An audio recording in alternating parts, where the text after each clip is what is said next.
So, why do multiple teams win the Super Bowl and only a limited number win the Premiership?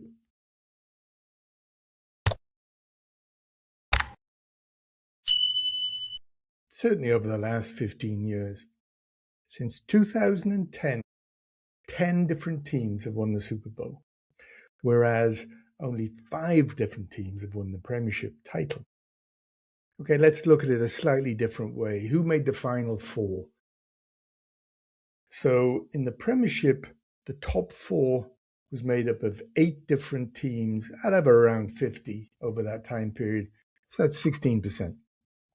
Well, 26 of the 32 NFL teams, 80%, have made the AFC or NFC championship game. Essentially, that's the final 4. I'm delighted to say that the only team in the NFC anyway who haven't made the championship game in the last 15 years is the glorious Dallas Cowboys.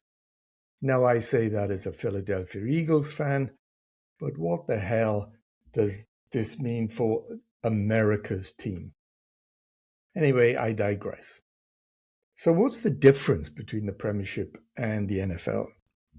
Well, the structure of player acquisition and transfers is totally different between the NFL and Premiership. So let's start with the NFL. The structure of the NFL is designed to try and ensure competitive balance and various Super Bowl participation. And how do they do that? There are 3 basic mechanisms: the NFL draft, a hard salary cap, and deliberate variation in scheduling of tough and easy games. So what about the NFL draft? How does this work? To explain this, we have to turn to college football. Almost all NFL players originally come from college football. College football is a national competition of American football played between major U.S. colleges such as Alabama, Ohio, Michigan, Georgia, Notre Dame. The NFL draft happens every year and consists of 7 rounds with 32 players in each round. So that's a total of 224, essentially college players who get drafted into the NFL. The first round of the draft will contain what is thought to be the best 32 college players at that time, and the first pick of the first round would be considered to be the best player in college football at that time. Then, in order to try and maintain competitive balance between the teams, the players are picked in reverse order to the record of the teams the previous year. In other words, the team that has the worst record in the previous year will get the first pick and therefore theoretically the best player. The Super Bowl winners get the 32nd pick, in other words, the last pick in the first round, and so it subsequently goes on for the next 7 rounds. So the final order of the draft cannot be defined until after the Super Bowl, which of course this year has not happened yet. The final is between Seattle and the New England Patriots. But the first 30 picks are already in place. Pick 32 will go to the Super Bowl winners. Pick 31 will go to the losers. You can see at the moment, picks 1 and 2 will go to the LV Raiders and the New York Jets, as they had the worst records in the 2025 season. My glorious Philadelphia Eagles get pick number 23.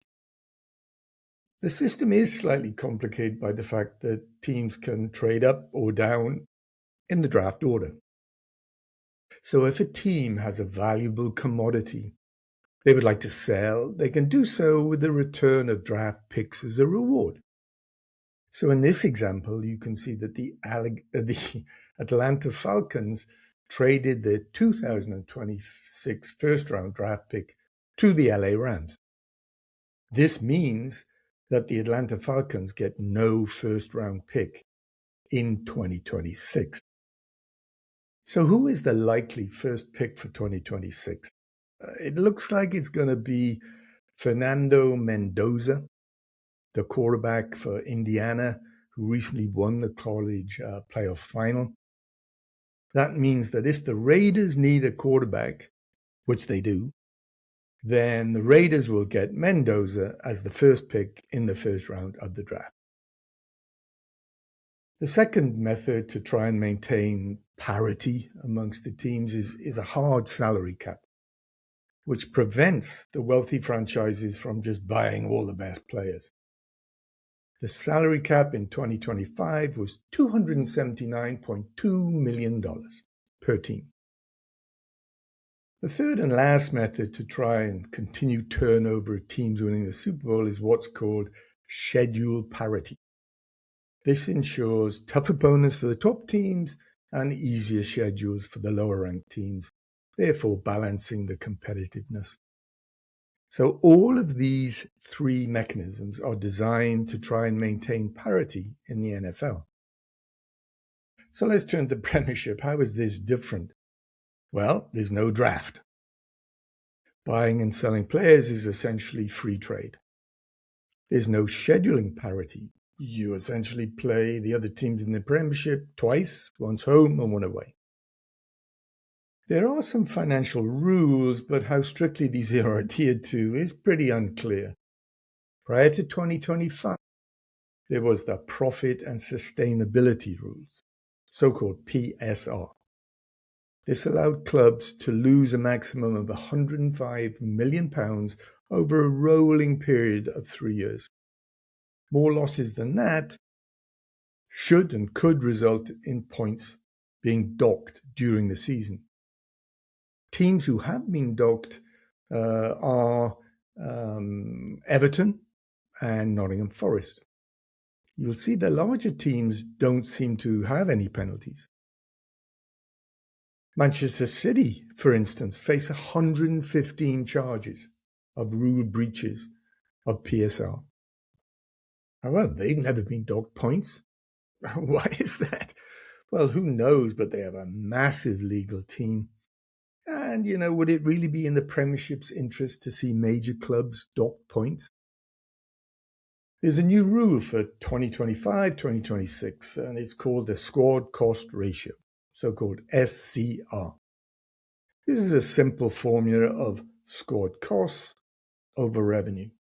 And the rule is that there must be an 85% threshold. In other words, the relative expense of the squad can be 85% of the revenue. So, of course, this is why essentially the top teams always remain the same. Because the higher your revenue from things such as matchday sales, marketing, sponsorship, worldwide merchandise sales such as shirts, so the higher your revenue, then of course the higher you can spend on players. Manchester United bought a Chinese player, Dong Fangzhou, in 2004 because of the vast revenue it would bring in from shirt sales from China. But between 2004 and 2008, he made one official appearance for the club. But they don't care. They've got all the revenue from shirt sales.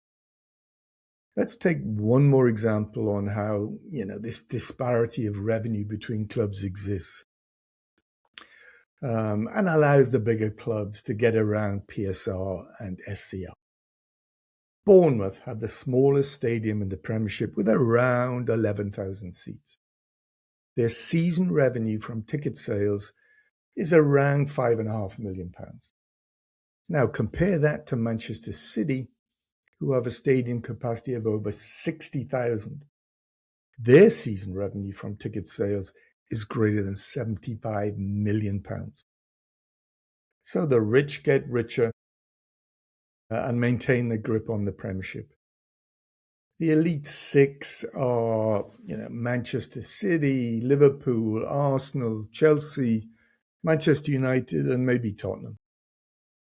The other two teams who have broken into the top four are Newcastle, who are incredibly wealthy from Middle East investment, and then Leicester City, who essentially performed a miracle in 2015-2016 by winning the Premiership.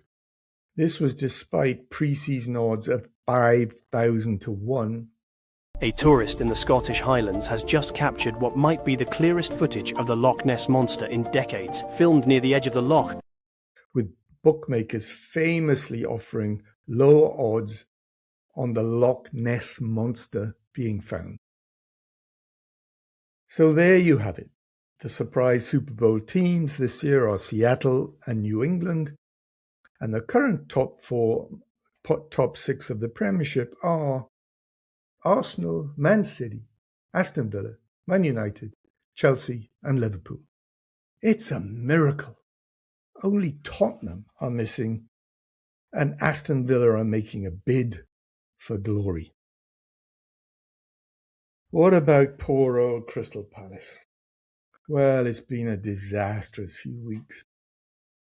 We sell Mark Gahey on the eve of our away game to Sunderland, which we go and lose. Oliver Glasner throws his toys out of the pram and actually, behaves disgracefully, egotistic, greedy.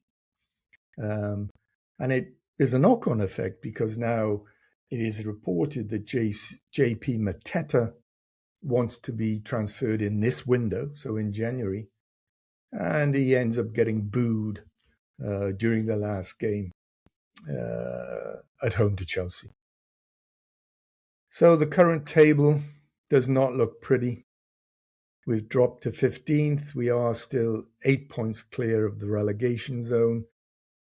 But as you can see, the coming games are super, super vital. Critical game next week away to Nottingham Forest. Then our March rivals, Brighton, away. Then we play two teams really who we have to beat, Burnley and Wolves. And within all that, we also play our playoff in the Europa Conference League. So that's about a wrap for this episode. As usual, whichever team and sport you support, do so with passion. Our next episode will probably concentrate on controversial plays in the US in the recent past. Thanks a lot. See you soon.